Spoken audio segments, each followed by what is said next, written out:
Of course, England not winning the Euros wasn't down solely to Gareth Southgate.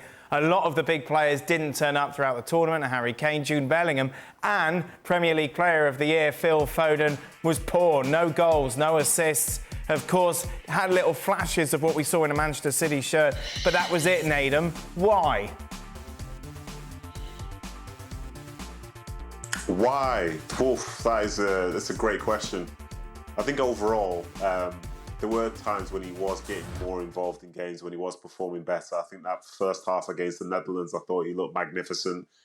And, you feel a little bit unlucky to have not scored. I think when that chance was cleared off the line by Dumfries, and maybe that affects people's perception. But I think himself and probably some of the people in that forward line, they're probably affected by, say, maybe the way that Harry Kane played this tournament.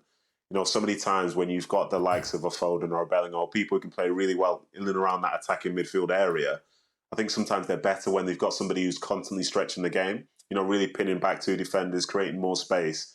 But as a consequence, I think for the way Kane was in this tournament, it's not to say whether he was injured or not. I think they were really poor in terms of being able to gain territory up a field, because they almost became at times a bit too one-dimensional at times. I guess it was easier to defend against them because defenders knew that England were never going to go in behind.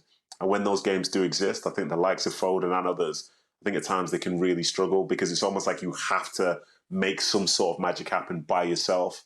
But it's international football, and realistically, it's always going to be about the collective, as we just saw with Spain, because for as good as the individuals were, they worked really well within the system which Spain had in play. So I think he will be disappointed. I think, as I say, at times he wasn't as bad as, say, that record would show, but he hasn't scored a goal. He hasn't got an assist.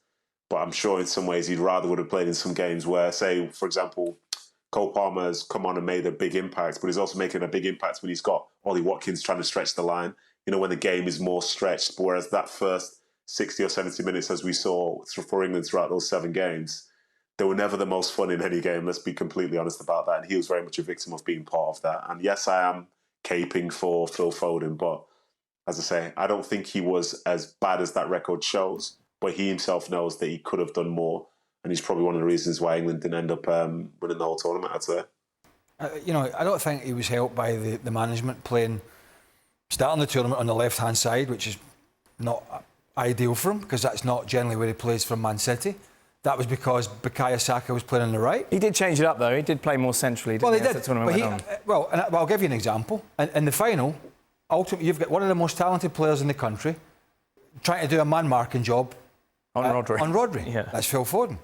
Now, if you're telling me, and I understand that somebody has to get tight to Rodri, but then you have to determine whether it's going to be somebody like Phil Foden and tell me that's not affecting his game going forward. Tell me that's not affecting what he's going to do on the ball, right? Because it is. That is not a job that he would primarily ever do at Manchester City.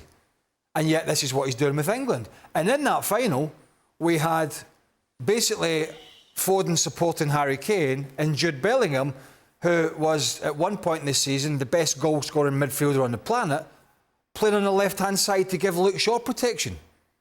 So when you look at some of the decisions that were made with some of these super talented players, it didn't put them in a position to get the best of their talents. We hardly saw Anthony Gordon, one of the informed players of the Premier League. Somebody who's a bit different to all those players. Did he play at all? He fell off his bike, and that was it, wasn't it? We saw Eze coming on. I can't remember off the top of my head if Anthony Gordon I don't think so. Any game time at all. But, some of the games I think were crying out. Nedum just talked about Ollie Watkins stretching teams. That's what Anthony Gordon does. The likes of Eze come on, a super talented young man. Again, game time was limited, but it was crying out for people to go and stretch the teams, and we just didn't see that. And what the culmination of all that was, guys were kind of getting shuffled round into positions to try and shoehorn them into the side. I need to keep these big names in my side. I need to keep them in. What am I going to do? And ultimately, they were playing in positions that wasn't familiar to them week in, week out. Now, the average Joe at home will be saying, well, they should just get on with it.